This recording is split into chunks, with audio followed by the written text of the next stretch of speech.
Good evening. We continue the session from the last one. We have discussed the reason why Mendel has chosen garden P for his process. Now we go for directly the Mendelian process and laws. Uh, by performing the Mendelian process, he, after crossing number of times, given two laws of inheritance, but he also have given one particular law for the observation of the new generations, that is called law of dominance. To start with, let me tell you about the law of dominance. The law states out of a pair of contrasting factors present together in an individual, contrasting, remember I said contrasting, means one factor is one way, another factor in another way. Only one of the two is been expressed in an individual and the other one is not expressed, that means suppressed. The one that is expressed in an individual is called dominant feature or dominant factor or dominant gene, and which is not expressed or suppressed is called recessive feature or recessive trait. This is called law of dominance. I would like to ask you to note down what is the law of dominance. The law of dominance is, the law states, out of a pair of contrasting factors, genes, present together in an individual, only one is able to express itself while the other remains suppressed. The one that expresses is called dominant factor and the one which remain unexpressed is called recessive. So this is called the law of dominance,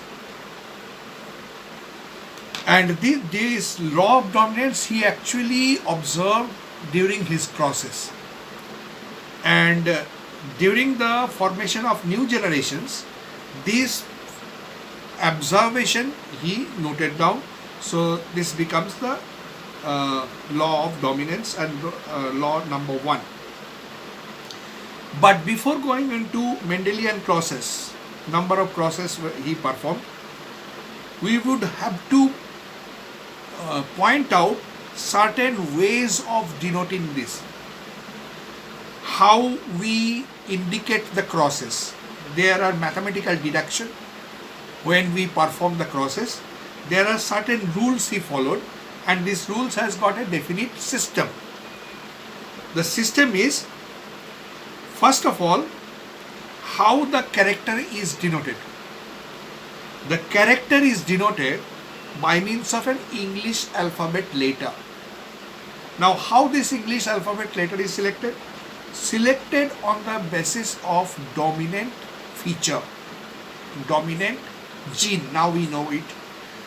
That means suppose the plant is tall and the contrasting feature is dwarf. Contrasting feature is dwarf. Then the word tall is been given stress. The capital letter T is used for tall feature. Whereas for recessive feature, that means dwarf, it is not small d but it is small t used for recessive feature. Similarly, any other character if you talk about, suppose color of flowers, purple color is dominant over white. It is observed. All these dominant and recessive characters are always observed. Purple color, since it is dominant, so the letter used for that cross of that particular feature is used as capital P, and white color flowers, that means recessive feature, is not used by small w but used small p. Okay, so this is the point to be noted when we go for a Mendelian process. Please note down this. Factors or genes will be written using English alphabets that is used to start a dominant character. For example, character. height of the pea plant.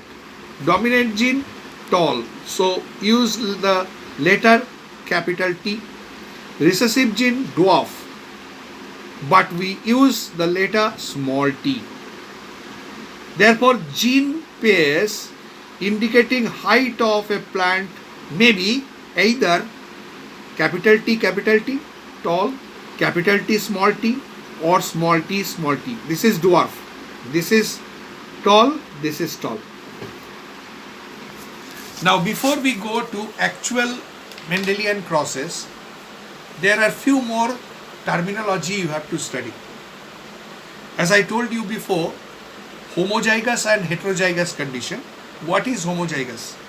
Homozygous conditions are that for a particular feature, particular character, if both the genes, both the alleles are same to same, then we call it is homozygous.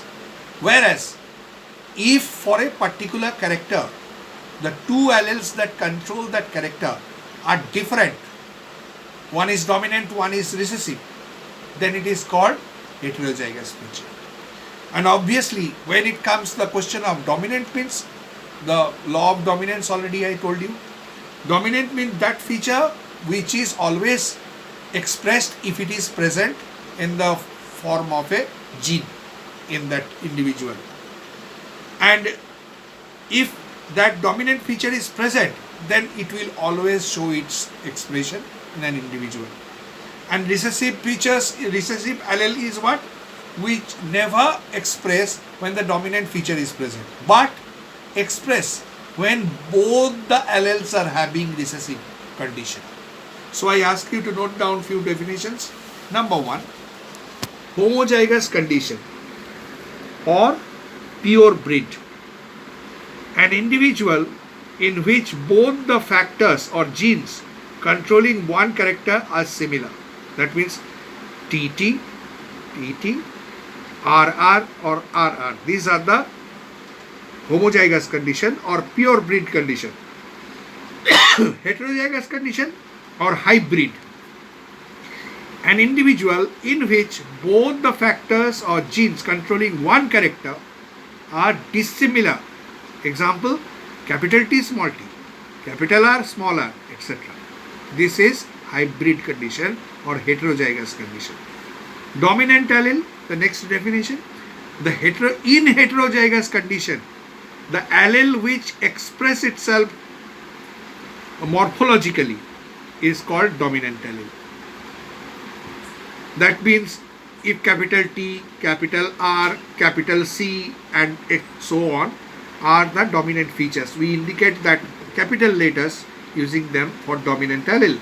Recessive allele, in heterozygous condition, the allele which does not express itself physically and remain concealed or hidden is called recessive.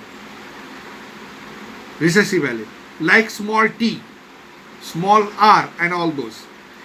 One more pair of terms, those are frequently used to refer the factor or gene pairs and in individual about a character are. The next part is phenotype. What do you mean by phenotype? Phenotype is, first let me explain. Phenotype is the observable features controlled by gene in an individual. Means observable feature. If you see a plant or see an individual, what you are able to see, and whatever you are able to see is controlled by gene.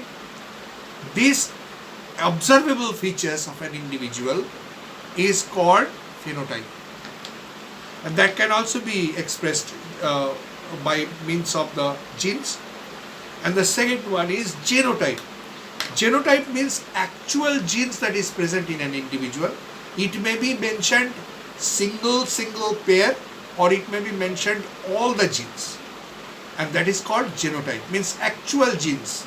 It may be, suppose a condition you consider, the plant is tall or plant is dwarf or plant is hybrid tall.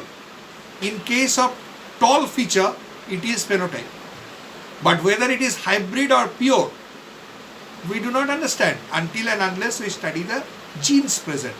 If it is hybrid, we see that one capital T, one small t. That is the genotype.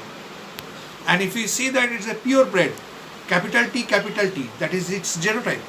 If we see that it's a dwarf plant, it is small t, that is its genotype. But what is been visible? That is its phenotype. So note down genotype and phenotype.